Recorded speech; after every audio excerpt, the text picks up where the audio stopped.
Kami persilakan Pak Prabowo dan Mas Gibran untuk menuju podium. Waktunya kurang lebih 10 menit Bapak. Kami persilakan untuk rekan-rekan media, dimulai dari sekarang. Baik, saudara-saudara sekalian, terima kasih. Saya ingin menyampaikan beberapa hal. Pertama, terima kasih kepada masyarakat. Terima kasih kepada KPU yang telah menyelenggarakan debat dengan kualitas yang baik. Juga terima kasih teman-teman media. Ya. Tadi boleh saya komentar sedikit. Saya agak sedikit kecewa dengan kualitas, terutama narasi yang disampaikan oleh paslon-paslon yang lain. Menurut saya mereka pertama datanya banyak yang salah, keliru. Kedua, masalah pertahanan ini mau dipakai sebagai bahan mencari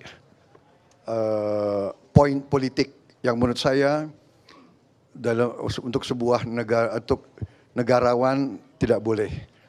Pertahanan adalah sakral dan tadi kalau tidak salah ada paslon yang mengatakan untuk pertahanan tidak ada rahasia. Saya kira ini sangat lucu, ini sangat tidak pantas bagi seorang pemimpin. Ya. Justru masalah pertahanan, keamanan itu syarat dengan hal-hal rahasia. Dan yang aneh adalah baik paslon 1, partai-partai pengusungnya kan PKB, Nasdem, dan PKS. Kemudian pengusung untuk paslon 3 adalah PDIP. Dan P3 mereka semuanya ada dalam Komisi 1 DPR. Jadi semua masalah anggaran pertahanan dibahas di Komisi 1 DPR, diawasi, diperiksa bolak-balik dan disetujui. Jadi mereka setujui. Jadi aneh. Jadi saya kira ini ini adalah teknik-teknik politik ingin mencari angka, itu saya sampaikan. Yang pertama, kalau kita tujuannya mengabdi, kita harus memberi data yang benar. Jangan menyesatkan rakyat, dan jangan provokasi dan jangan menghasut. Kedua, kita harus negarawan. Keselamatan bangsa di atas semua. Kita butuh kerukunan keselamatan. Jangan karena ambisi ingin jadi presiden, ingin jadi wakil presiden, seenaknya bicara. Ya, ini saya kira tidak pantas. Saya, ya terus terang aja saya agak kecewa. Tapi sudahlah, tidak apa-apa. Saya percaya dengan rakyat, kami di depan rakyat, rakyat yang punya akal, rakyat punya hati, rakyat yang akan menilai.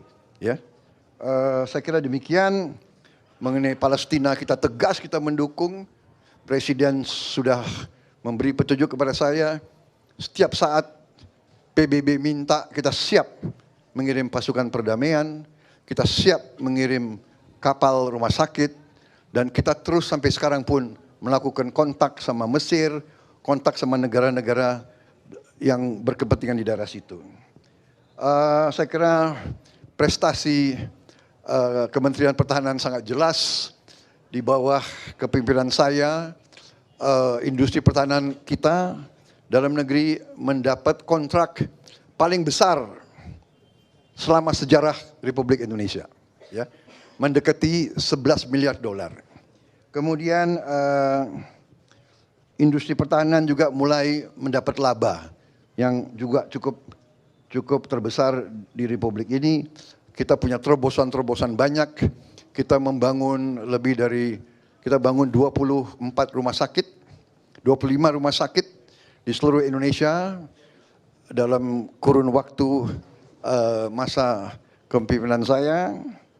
Kemudian kita membangun 4 fakultas di bidang sains, teknologi, engineering, matematika, fisika, kimia, biologi.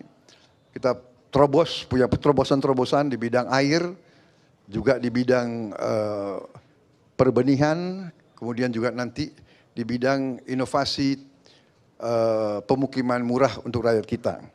Jadi banyak sekali prestasi kita, dan masalah barang-barang bekas itu saya kira juga menyesatkan. Alat-alat perang itu usianya rata-rata 30 tahun. Yang penting adalah usia pakai, flying hours, sailing hours, dan tentunya kita ingin yang terbaik, kita ingin termodern, tapi kenyataannya kadang-kadang kita perlu untuk memiliki alat-alat menutupi kekurangan sekarang. Saya kira intinya itu yang ingin saya sampaikan ya. Saya kira sudah jelas penjelasan saya. Mungkin Mas Gibran mau tambah? Tidak ada? Baik, saya kira tidak perlu tanya jawab ya, sudah jelas ya. Nanti pada saat kesempatan lain kita bisa lebih enak, lebih leluasa. Ya. Hah? Oh, dia nggak datang ke saya lebih tua dari dia. Saya lebih senior dari dia. Ya, oke, terima kasih. Soal konflik di Gaza doang Pak, sedikit Pak. Baik, terima kasih Pak Prabowo, Mas Gibran. Jangan pergi.